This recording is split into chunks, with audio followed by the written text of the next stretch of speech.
Hello and welcome to the demo of Community Profiles 2.0. If your screen is fuzzy, you can go down to the sprocket on the right hand side of the YouTube video and improve the quality to get a better picture. This is the second version of Community Profiles.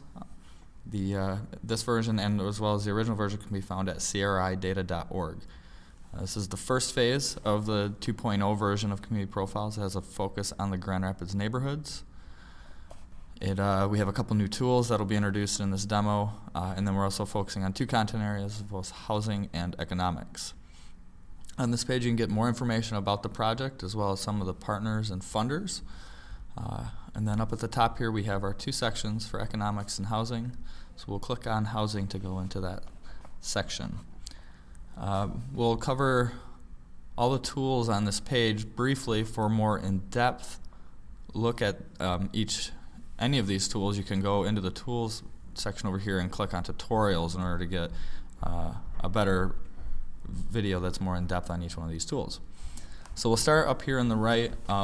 The enter a location allows you to put in addresses or geographies that you're looking for. Here, if I'm typing in Hartside, I can see the Hartside neighborhood. I'd be able to click on that and then it would take me into the Hartside. We're also able to shade the map using choose an indicator. So under the choose an indicator, we get all the housing indicators that are available since we're in the housing section. So let's go down and we'll turn on the residential building permits per 100. So this is a rate for housing building permits. So I turn that on, it shades the map according to blocks, and I can see where higher rates of building permits were for this particular year. We can also switch it and look at it at the neighborhood level. And as the map is shaded, we can hover over each of the neighborhoods and get the name and also what the value is for the rate. To get more information about the indicator itself, you can hover over the name in the upper left-hand corner and you'll get a more detailed description. You can also switch it from a rate over to a number. So if I want to see the actual counts, here we're looking at the neighborhood counts for building permits, and we can see the value along with the neighborhood name. All of the work that you do in CP 2.0, you can save in your My Mappus account. If you don't have one, you can click on Login in the upper right-hand corner. Log in with your information. If you don't, you can register for free and get an account to save any of the information you have. So we're going to switch it back to blocks here. I'm going to look at the rate. Okay, and then I'm going to go ahead and zoom into a neighborhood here. Here we're looking at the Midtown Fulton Heights area of Grand Rapids. We have these tools up in the right-hand corner. First is the ability to be able to identify geographies. I click on that and it highlights, and what I can do is click on the map and it will give me a list of the geographies that are associated with that spot where I clicked. And then I can generate a report on any of those geographies to figure out more around their demographics, housing, and economics. We also have the draw radius tool.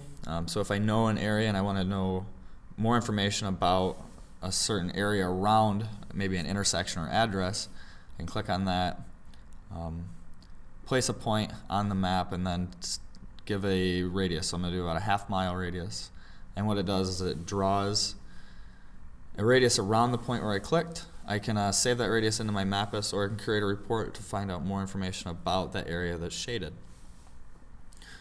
Another way to do this to find information for my own custom areas is through Draw Geography. It allows me to actually draw on the map and create my own custom geography. And then again, I can save it into my Mappus, or I can create a report to figure out more about the area that's shaded.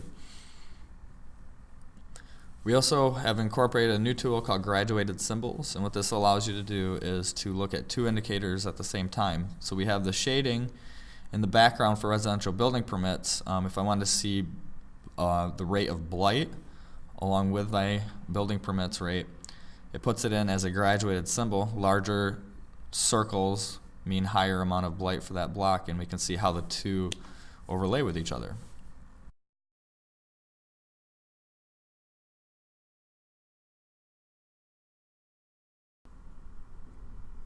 You also have the ability to be able to turn on points and layers. Here we click on points, and if we want to see where public schools are located on the map, we click that on, and points are populated on the map for public schools. There's also a number of other points that can be turned on and off. If we switch it down to layers, we can turn off the neighborhoods, which were in the blue lines, and turn on other layers. So here we're looking at tracks and able to label the track. And then we can see them displayed on the map. So we're going to go ahead and clear the map here.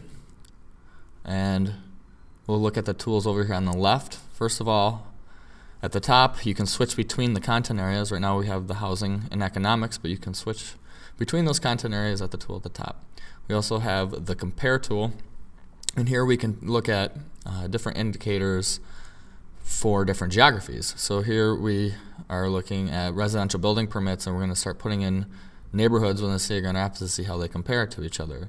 So across Fulton Heights, Easttown, and Highland Park, you can see how those three compare to each other with the residential building permits. You're also able to add in other indicators to see how they compare to each other.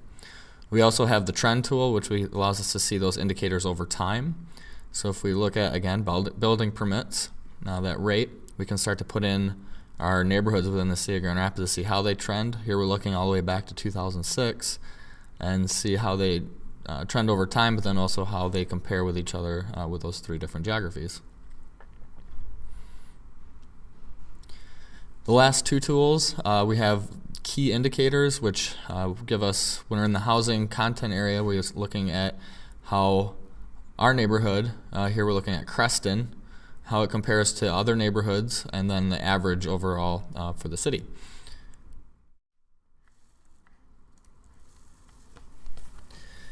The neighborhood score tool allows us to build a score across neighborhoods using multiple indicators.